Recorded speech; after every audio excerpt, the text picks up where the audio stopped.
Vítáme vás u podcastu Příběhy z děcáku, autentické rozhovory s dětmi, vychovateli a lidmi, kteří jsou přímo spojeni s dětským domovem.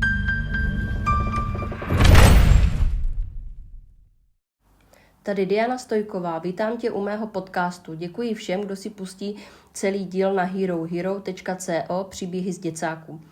Zdravím zde Martina Krupíka, který žil v ústavní péči 12 let a moc mu děkuji za to, že přijal pozvání a rozhodl se promluvit o svém příběhu. Tak Marťo, můžeme začít s rozhovorem? Ahoj, můžeme. Já jsem moc ráda, že jsi teda přišel a že se s námi teda podělíš vlastně s posluchačema a můžeme teda začít. Jsi ready? Mm-hmm. Já moc ne, abych se rovnou přiznala, ale to zvládnem. Tak jo, tak můžeš se nám v krátkosti představit? No, tak jmenuji se Martin Krupík, je mi 31 let a nyní pracuju teď momentálně v domově pro mentálně a psychicky nemocné klienty v Hrobicích. Jo, tak to stačí, super, tak jo, tak moc krát ti děkujem a zeptám se teda hned tak z hurta, ty víš, jak ses dostal do dětského domova a jak to vlastně celé začalo? Pamatuju si to úplně přesně.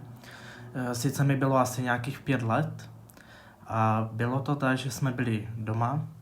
Taťka byl někde odjetý, myslím, že i mamka zrovna odjela. A já si pamatuju, že brácha vlastně on chodil na fotbal ve Starém Městě a on odešel na trénink a my jsme zůstali s ostatníma 3 sourozencema doma. A prostě byl nějaký čas a už mi to bylo divné, že se nevrací, tak jsem si říkal, jako co se děje. Tak jelikož jsem věděl vlastně, kde ten fotbalový stadion je, tak jsem se tam jakože vydal, řekl jsem dalším sourozencům, ať zůstanou doma, že za chvilku přijdu, že se tam jdu podívat. No a jak jsem se vracel, tak jsem vlastně viděl přijet auto, policejní auto a i vlastně sociální pracovnice. A já jsem se před nima chtěl schovat, že, takže jsem utíkal pod postel a vlastně mě odebrali. A další 2 sourozenci právě nevím vůbec, kde byli, to už si úplně nepamatuji, jestli se prostě stihli utéct nebo schovat. Takže mě nabrali a začali mě jakoby vyslýchat, kde jsou ostatní sourozenci a rodiče. Tak jsem řekl, že rodiče vlastně nevím, kde jsou. A ostatní sourozenci taky ne, ale že vím, že brácha Lukáš je na zápasu. Tak jsme nasedli do auta, jeli jsme ke stadionu a vlastně nás odvezli na policejní stanici, kde nás jakoby vyslýchali, jako kde jsou rodiče, kde jsou ostatní sourozenci.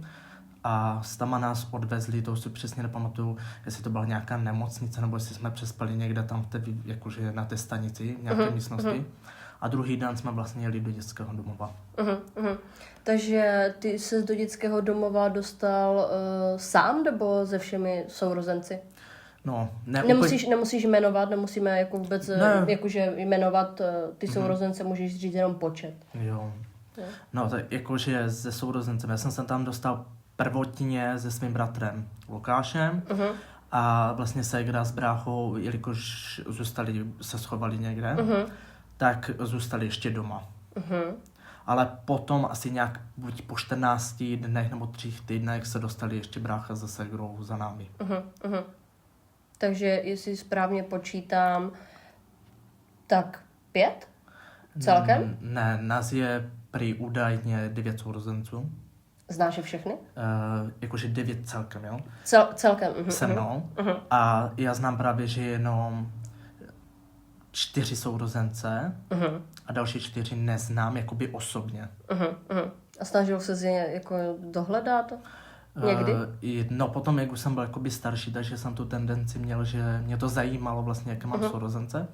Ale díky bratrovi Lukášovi jsem vlastně potom časem zjistil, kde jsou, jakože pomocí Facebooku vlastně. Takže jsem aj kontaktoval sestru, která je v adoptivní péči, nebo tehdy byla, už je teď dospělá. A další bratr, který byl taky v adoptivní rodině od malička. Tak toho jsem si, teda brácha Lukin, jako s ním byl v kontaktu, ale ten teda se nechtěl seznámit vůbec, takže chvilku jsem si psal se ségrou. A věděl jsem teda už, když jsem byl v dětském domově, že máme ještě jednoho bratra, Patrika, ale ten byl mentálně postižený, takže tam byl od malička v ústavu, v ústavní péči, ale ten už teda umřel. Jo, to mě mrzí, to jsem nevěděla. Promiň, to se omlouvám. Ne, v pohodě. A když... kolik ti vlastně byla? To jsem se zapomněla zeptat, když ses tam dostal do toho dětského domova. No, mě bylo nějakých 5 let. Už mi táhlo, myslím, na 6 v tom roce. Takže... V 98. roce to bylo.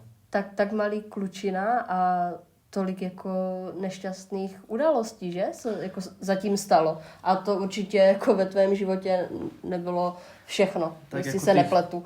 Jo, ale těch událostí, jak říkáš, jich bylo teda fakt dost.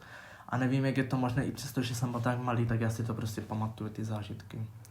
I momenty, co byly předtím, než jsem se dostal do dětského domova, ale to jsou jenom takové útržky. Útržky. Něco člověk vytěsní, že, ale něco si prostě pamatuje.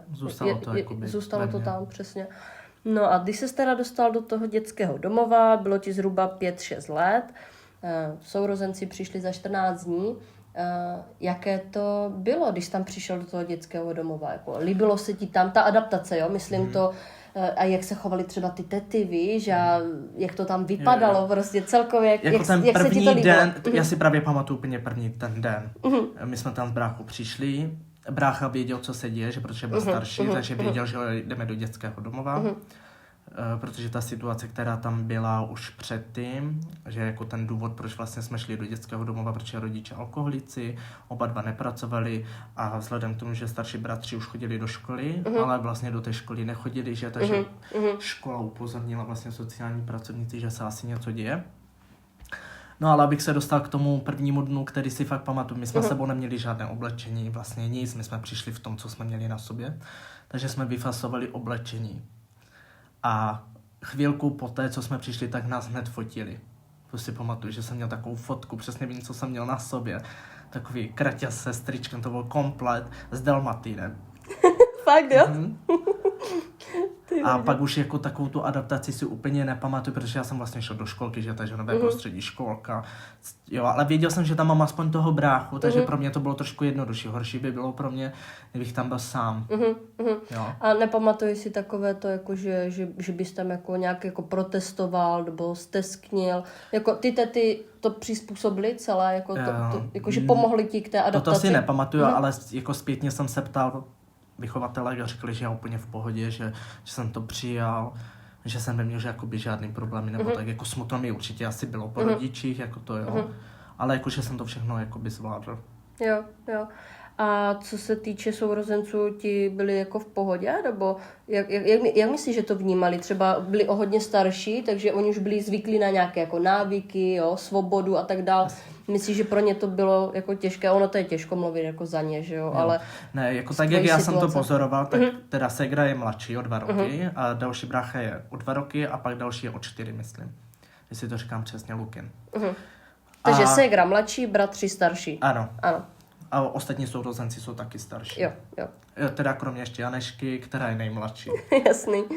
No, ale já si pamatuju právě ten den, kdy přijela Markéta s Robertem, takže nás zavolali, vlastně přijela sociální pracovnice a my jsme měli tu možnost se s nima bavit, takže oni se ptali, jako, co se děje, my jsme se ptali, jak to doma probíhlo a zase popisovala mě brácha se ségrou tu situaci, jak oni se dostali do dětského domova a to vlastně i vím, že rodiče byli doma, sociálka, policajti přijeli k ním domů a vlastně mamka na nich vzala sekeru a začala na ně jakože vulgárně jim nadávat a vlastně bránit jako tak pochopitelně, že jako já rodič asi jako taky bych... Nechtěla se jich prostě vzdát. Ano, protože věděla, že 2 děti už vlastně přišla a teď přišla vlastně o další 2. Jo. Takže to vím, že to popisovali a oni teda byli z toho jako teda špatní, byli takový jako smutní, protože neviděli, co se vlastně děje, ale zároveň jsme byli jako sourozenci všichni spolu. Jo. Takže si myslím, takže to dětství jako v tom dětském domově s těma sourozencema bylo jako dobrý. No, dobrý. Jakože to tak, dětství, myslím to dětství. Tak já jsem měl jakoby v domově nejbliž ke své ségře, protože jsme věkově byli k sobě, ale co se týče třeba bráchy, Roberta, Lukina, tak oni byli starší, oni to vnímali jakoby ten příchod, jakože byli odebráni, jo. Pro ně to bylo složité s tím přesně, jak jsi říkala, oni měli určité návyky, oni už to vnímali trošku jinak, že? Takže pro ně to bylo jako ta adaptace byla horší. Jasný. Jo, že ségra byla mladší, takže ona v pohodě taky jak já. Nebyli tak ovlivněni tím životem jakoby z domácího prostředí. Rozumím. Jo. Rozumím. Naprosto ti rozumím. Nebudu to dál rozvádět, tento příběh je o tobě. Vlastně já, protože jsem byla v dětském domově, tak vím, že ke každému dítěti je přidělena sociální pracovnice, která by měla jako informovat dítě o jeho rodině. Měl jsi taky přidělenou sociální pracovnici? Tak my jsme měli sociální pracovnici, která spadala vlastně pod Uherské Hradiště, paní Čechová, já si ji teda pamatuju, protože jsem pak s ní řešil ještě záležitosti už mimo, když jsem byl mimo domov. A já si pamatuju, jak ona za námi vlastně jezdila, něco nám dovezla, vždycky informovala nás o tom, jak se rodiče mají, zároveň se ptala, jak jsme na tom my, co se změnilo a tak jako dál, jakože jsme byli v kontaktu. Celý díl Martina najdeš na herohero.co příběhy z děcáku. Chci si i ty podělit o svůj příběh? Stačí mě kontaktovat na e-mailu nebo Instagramu. Budu ráda za jakoukoliv zpětnou vazbu, like, komentář nebo odběr. Děkuji a slyšíme se u další epizody.